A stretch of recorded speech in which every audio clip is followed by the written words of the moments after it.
Welcome, ladies and gentlemen. This is a special Halloween episode of Ranking the Albums. You know, I'm not ranking anything spooky. It's just Halloween today. So, as you can tell, different background. I actually added another shelf, and I just hit 1,000 subscribers. So, I'm going to be doing that 1,000 subscriber video very soon. But if you haven't already, please hit that subscribe button. Please like the video, and I just want to give a thank you to all my subscribers, new and old, and those who are subscribing with this video. Getting my Oktoberfest beer in since today's the last day of October, and surprisingly the liquor stores only had Flying Fish Oktoberfish left, which I do like.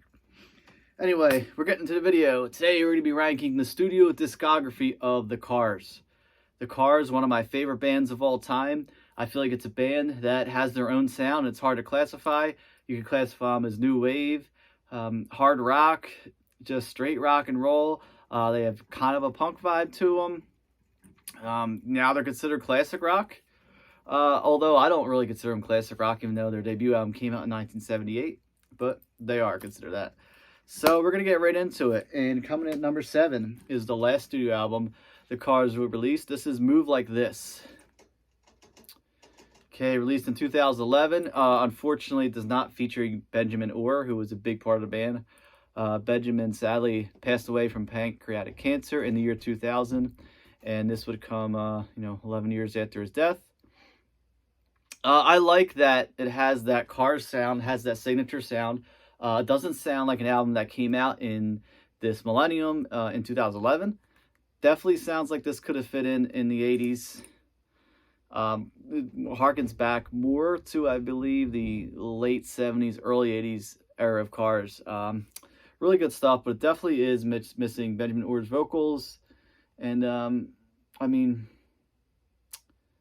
Rick Ocasek did a great job on this, but I just feel like he's missing that. He's missing Benjamin on this. But all over, a decent album. It's listenable. Not something I throw on all the time. Once in a while, I'll throw it on just to hear it again. Coming number 6, Door to Door. Now, this was released in 1987, and when this was released, a lot of people believed that this was the last Cars studio album. Basically, it was the last album to feature the iconic lineup with Rick Ocasek, Benjamin Orr. Overall, I feel like it's a decent album. There wasn't really any hit singles that I know of off of this album. But also, I feel like this was the band's last hurrah before they would break up and obviously reform many years later. My favorite track over here is Double Trouble. I think that's a really cool song. I think it should be considered a Cars classic, but it is not. 11 songs off here. Still has that Cars vibe on it. Leave or Stay that opens it is okay. Everything You Say is decent. And the title track of Which Ends at Door to Door is pretty cool. Okay, coming at number 5. Ripping through these because there's only 7. Panorama. Now, Panorama came out in 1980. Third album released by the Cars. They're 2 hugely successful albums. I feel like they kind of fell off with this.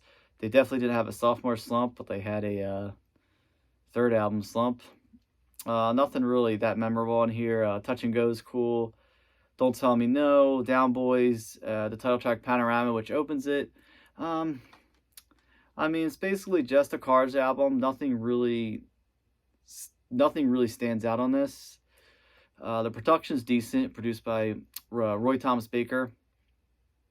Overall, it is essential Cars. Like I said, it's their third album, so it's smack dab in those classic albums, but probably the least classic of their 4 classic albums. Speaking of that, coming to number 4, Shake It Up, to follow up to Panorama, and definitely a return to form for the Cars. They were back on the radio again.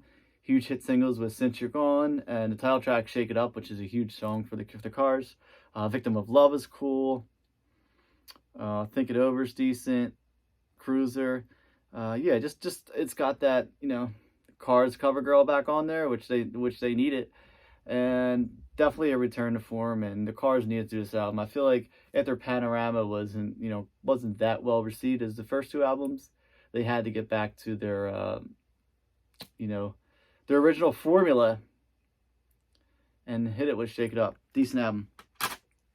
All right, we're ready in the top 3. Knew this was going to be a short video. Number 3, Heartbeat City, 1984's classic album. This is the classic 80s album of the Cars. Features their iconic sound, which they kind of shaped and ushered in. The title track, not title track, opening track, Hello Again. Great song to open it. Looking for Love, Magic, huge single.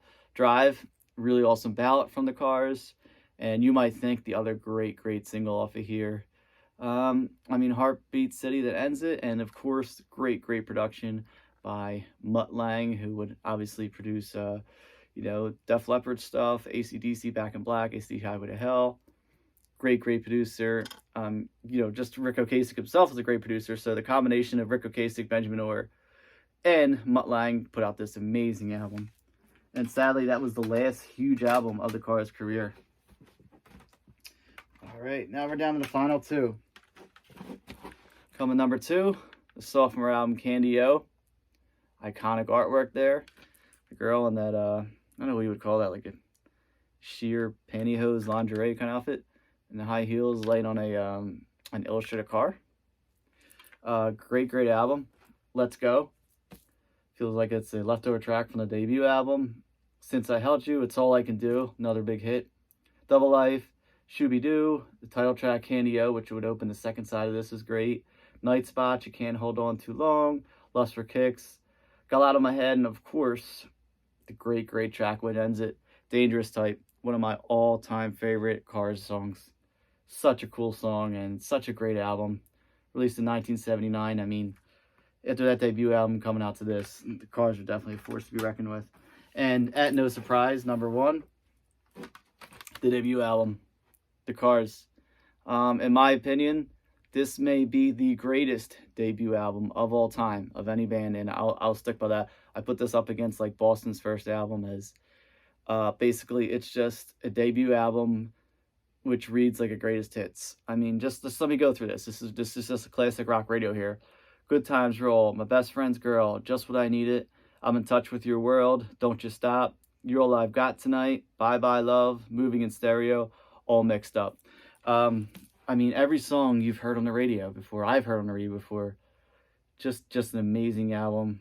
Of course, Moving in Stereo, that iconic moment in Fast Times at Ridgemont High. Hey, I'm a guy, I still love that part. It's great. And probably my favorite song off here off this Moving in Stereo. Such a cool, I don't know how to describe it. It's just got that iconic signature Cars sound that no one else can do. Just a great album. I mean, to be alive and to hear this album for the first time when it came up, it had to be such a game changer. So different than anything else, and nothing like this would come out afterwards. I mean, yeah, we had New Wave and some similarities to the Cars sound, but nothing ever touched this. Such a great album. The best Cars album of all time, in my opinion. I'm sure of a large percentage of your opinions, the Cars. One of the greatest debut albums of all time. I'll run it back real quick, little recap. Number 1, the Cars. Number 2, Candy O. Number 3, Heartbeat City. Number 4, Shake It Up. Number 5, Panorama. Number 6, Door to Door.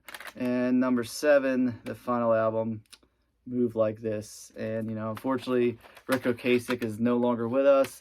Passed away about 2 years ago. I think today, actually. I think he passed away on Halloween, or, you know, a day before or something, or 2 days before, something like that. Anyway, sad to lose him. Great artist, great producer. He also produced Weezer's Blue album, and, you know, obviously Weezer's a household name and really put them on the map with his help. So yeah, that's the top 7 Cars studio albums ranked, and I'm going to go back to enjoying my Oktoberfest beer, and stay tuned for that 1,000 subscriber video I got where I'm going to be doing a room tour, which people have asked me about, and kind of showing off some different things I have, some memorabilia, things like that. And for those of you who did not hit that subscribe button yet, please hit that subscribe button. Not only will you support my channel, but you'll be able to get updates every time I post a video such as this one, the 1,000 subscriber video, and many more to come. Thanks again for watching. Stay safe. Catch you next video.